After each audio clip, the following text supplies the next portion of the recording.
to my channel. If you are new here, my name is Milan and I'm a violinist who shares my life on social media with you all. And today's video is the fourth video in my musician success series. And today we're going to be talking all about managing a musician's schedule. So today's video very much ties into yesterday's video that I posted, which was all about musician burnout and how to deal with it, how to prevent it, etc. And I wanted to create this video on managing your schedule because I have found that to be really helpful in preventing burning out and getting super exhausted. When you are managing a schedule well, usually what happens is that you don't overschedule yourself very often, and so you're able to have downtime and rest time and able to balance all of the things that are happening in your life better so that you avoid burning out and feeling exhausted and dealing with unmotivation, etc., etc. So the first thing I want to talk about with schedules is you need to make sure that they are in a centralized location, whether that is a digital calendar or an actual physical calendar.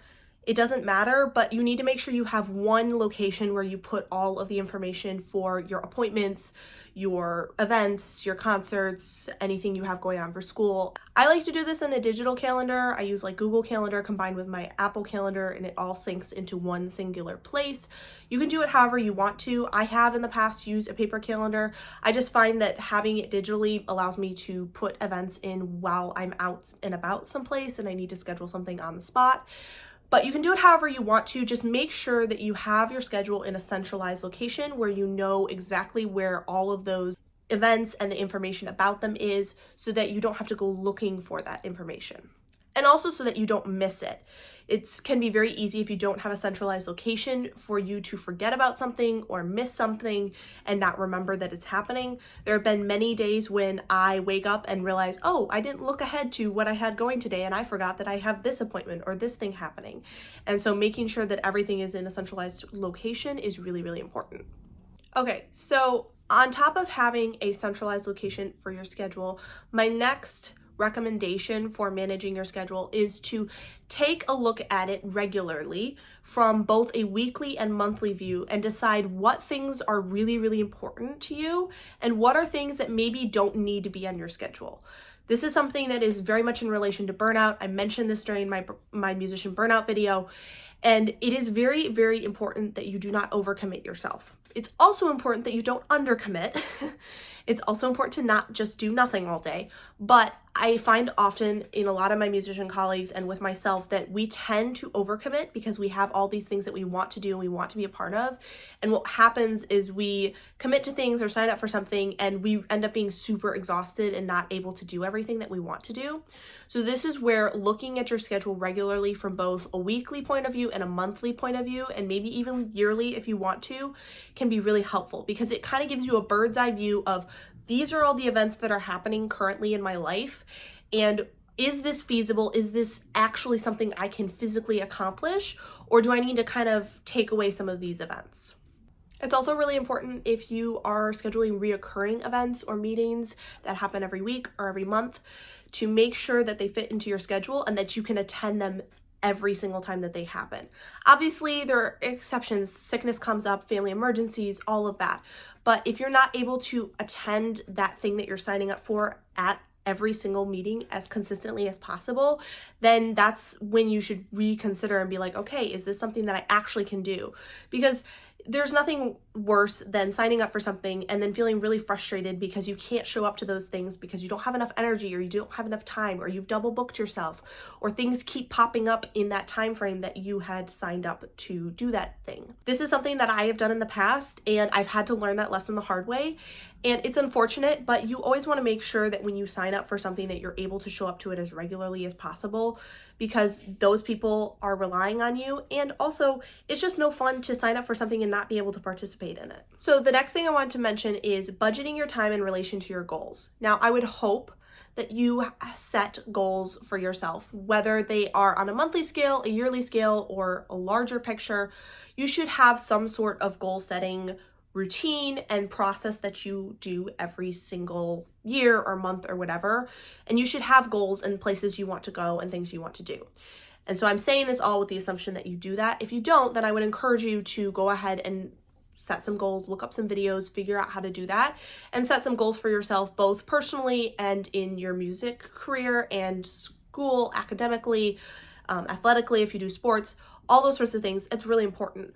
But make sure that your schedule aligns with your goals, i.e., what you are doing every day on your schedule in your month is where you want to go and where your goals are leading you. Because if you want to, let's say for instance, become the concertmaster of the New York Philharmonic, but you're spending all your time at baseball practice or basketball practice and you're only practicing your instrument for 1 to 2 hours, like 3 times a week, realistically, you're not going to reach that goal because you're dedicating all this other time to these sports. And while those are amazing, if your goal is to become concertmaster of the New York Philharmonic, your schedule is leading you a different way than your goals are. And so that's what I mean by aligning your schedule with your goals. If you want to become concertmaster of the New York Philharmonic, then you need to be practicing and focusing on your instrument and practicing the violin every single day and making sure that you're chasing that goal. But if your goal is to become an NBA player and play basketball as your career, then having basketball practice over your instrument practice makes total and complete sense. So that's what I mean by aligning your schedule with your goals. Make sure that what you are doing every day is leading you towards where you want to go. And if it's not, then maybe you need to reconsider what you're doing and what you've signed up for and decide what things are really important that you have to do and what things aren't. Because there's only 24 hours in a day and most of us sleep for 8 to 10 of those if you're a teenager and 7 to 8 of those if you're an adult. So those hours are not usable to you, but the rest of that time you have available to you, but it's very limited and there's only so many hours in the day. So make sure that you are committing to things that you actually want to be involved in and that are leading you towards your goals. So I wanted to kind of briefly talk about what my schedule looks like because I think it might help you have a better sense of what I mean by aligning your schedule with your goals and all of these things I'm talking about. For me, I want to become a professional musician. So the majority of my day is spent either practicing the violin, studying music, creating content around my career, and or doing school because I'm a senior in high school. I also have lessons weekly, I have rehearsals weekly, I usually have a meeting or two every couple weeks, and right now I'm also traveling for college auditions, and earlier this fall I was traveling to visit colleges. So I maintain a pretty busy schedule, and I have weeks where I have less going on, but I have non-negotiables in my schedule. So a non-negotiable for me is 6 days a week I have to practice, at least an hour, but I aim for between 2 to 3 hours. Another non-negotiable for me is I have to work out. That's something that has become a priority for me in the last year or so. I very much see myself as an athlete, as a musician, and that's something that's super important to me. I dealt with injury earlier this year, and so working out has been super important to me. So I always go to the gym. I try to do that between 5 to 6 days a week. It just depends on the week, but I go to the gym consistently. And then my third non-negotiable is schoolwork. I have to make sure I stay up on my schoolwork. I don't always do the best at that. I think none of us are perfect at that because my schedule is so crazy busy. Sometimes I get behind, like I'm sure all of you do, but that is a non-negotiable in my day, is to make sure I do and keep up on my schoolwork. So my days are very much based around where I want to go. And this is what I mean when I say schedule aligning with goals. My goal is to become a professional musician, so my schedule aligns around that. I spend time working out to make sure that my body's in tip-top shape. I spend time practicing because that's obviously what is going to make me a better musician. I also spend a lot of time listening to music, like classical music and other types of music, but mostly classical music. I score study, I prep for orchestra rehearsals, I'm in a quintet. There's all sorts of things that I do every single day that are leading me, hopefully, towards my goal of becoming a professional musician. Now, if I wanted to become a professional basketball player, then I would replace the time that I spend practicing the violin with practicing basketball and all the things that are in relation to that. Violin is just my example because I'm a musician, but there are many different ways that you can do this based on what you focus on.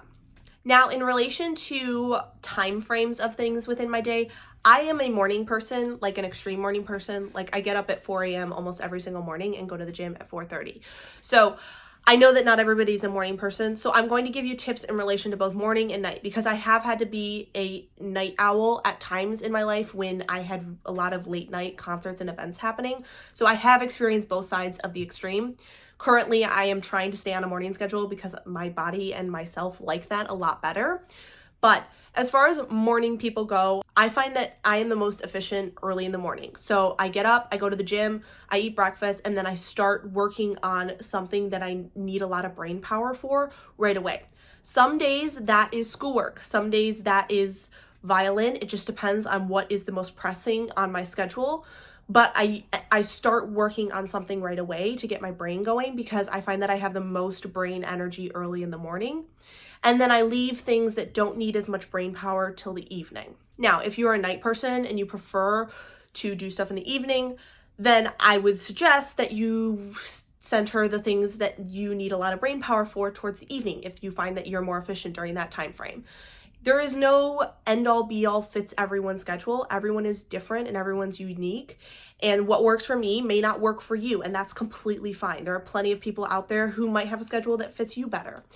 But the important thing is to experiment and figure out what works best for you. Determine if you're a morning or a night person. Determine when you have the most brain power, when you're the most efficient. How can you fit that into the rest of your schedule?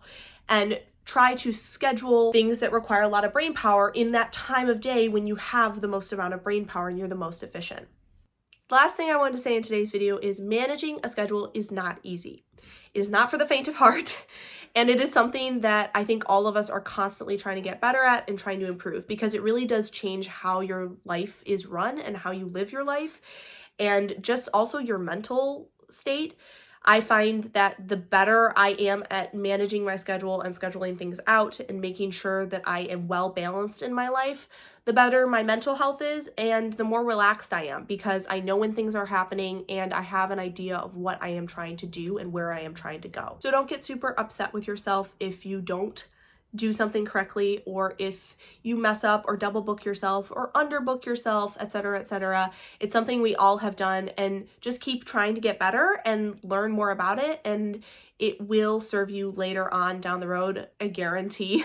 There have been many things and lessons that I have learned over the years by managing my own schedule that I have gotten opportunities because I am well organized and I know when things are happening that I probably wouldn't have if I didn't know right on the spot, yes, I can do this, or no, I can't, etc., etc. Thank you so much for watching today's video. I hope you found this helpful in some sort of way. If you haven't already, please check out the other videos in my Musician Success series. This is something that I have been really excited filming and creating for you guys, and I hope you have been enjoying it. The last video in this series is coming out in 2 weeks, so I only have 2 videos left. I'm so excited to record them for you, and I hope you guys enjoyed this one. If you haven't already, please feel free to like and subscribe as it really does help me out.